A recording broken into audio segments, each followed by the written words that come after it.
For more, then we'll speak to Ian Reifowitz. He is a distinguished professor of history at SUNY-Empire State University and also co-author of the 2025 book, Riling Up the Base, examining Trump's use of stereotypes through an interdisciplinary lens. Ian, thank you so much for joining us today, as always.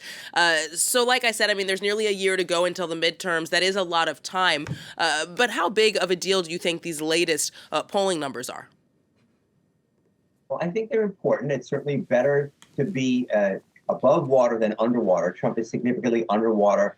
You mentioned the AP-NORC poll. There have been a number of other polls that have similar results. You can actually look at the average across a number of polls, which some polling aggregators do. And those numbers have shown him dropping significantly since last summer. We also have evidence not just from polls, but from elections where Republicans have done very poorly. And you also have, just last week, evidence of his political weakness. Indiana Republicans in the state Senate rejected very strong efforts by Trump, which included a threat to cut off all federal funding to the state. They rejected his push to do redistricting in their state, which, the long story short, is it would have allowed Republicans to gain 2 extra seats in the House, U.S. House, by redrawing the district lines within Indiana such that the existing 2 Democratic House members basically would have seen their districts drawn in such a way that they couldn't win, or that Republicans would expect that they couldn't win. Indiana Republicans just said no to Trump. And then we have the election results themselves. Just this week, Republicans lost the Miami mayor's election. That was a seat they had held for the last 30 years. They lost a state house seat in Georgia that they had previously gerrymandered to be a safe seat, right? They broke up a Democratic seat into 3 Republican safe seats, not safe enough, apparently. The week before, there was a U.S. House seat in Tennessee where the Republican candidate underperformed by 13 points against an incredibly liberal Democrat who wasn't a good fit for the district. Last month, you had New Jersey governor race won by the Democrats. You had statewide elections where Republicans lost to Democrats. In Georgia, a really important 50-50 state, they lost the Virginia. Democrats won the Virginia governor's race, flipping that seat. They won a number of seats in the state house, enough for them to gerrymander, Democrats, to gerrymander the House districts in Virginia to counter what Republicans done in Texas and Florida.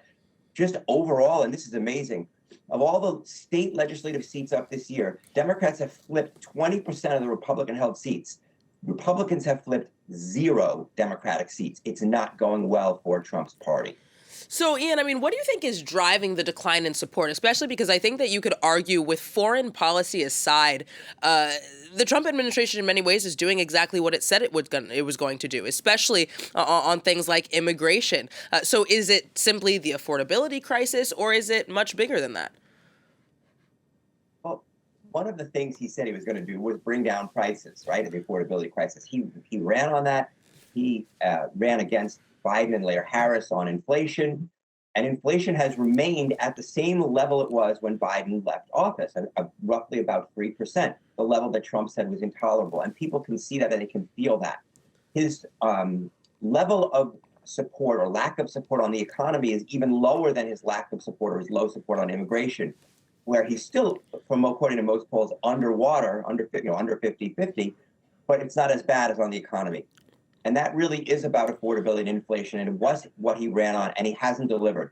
And people are tying the affordability issue to his policies, specifically tariffs, right? Tariffs increase the price of imported goods. It increases the price that people pay in the store, or I guess online, when they buy not only imported goods, but even the domestic goods, where the producers can raise prices to sort of keep up with the prices of the imported goods. So they, A, see the prices are, the inflation is continuing at the same rate, and B, they can tie it to specific Trump policies. That's a bad recipe for Trump. Do you think we're seeing Republicans openly sound the alarm about the president's declining popularity, or do you think that he's surrounding himself with people who are telling him what he wants to hear? Well, I think the people surrounding him are telling him what he wants to hear, but I think the people outside his intimate circle are sounding the alarm. You saw Marjorie Taylor Greene, very right-wing supporter of Trump for years, announced not only that she's retiring from the House, but talking about the dysfunction of the Republican Party, the dysfunction of leadership. Another House Republican, Nancy Mace, is strongly criticized House Republican leadership without mentioning Trump directly. That's about as close to talking about Trump as a problem as you're going to see. with House Republicans or with Republicans in general. The one thing they've been afraid of is Trump saying, I'm going to back a primary opponent against you in a Republican primary. Well, people retiring are basically saying, listen, I don't want to deal with that anymore. And people coming out against him who are running for re-election, at least in some way, and you're seeing some House and Senate votes. You saw last week 4 Republicans voting with the Democrats on their health care proposal to extend Obamacare subsidies. Those are all ways in which Republicans are saying, I'm not that afraid of Trump right now, at least compared to maybe where I was a year or 2 or 3 ago. Professor Ian Reifowitz, that's unfortunately all we have time for, but thank you so very much for those elements of context.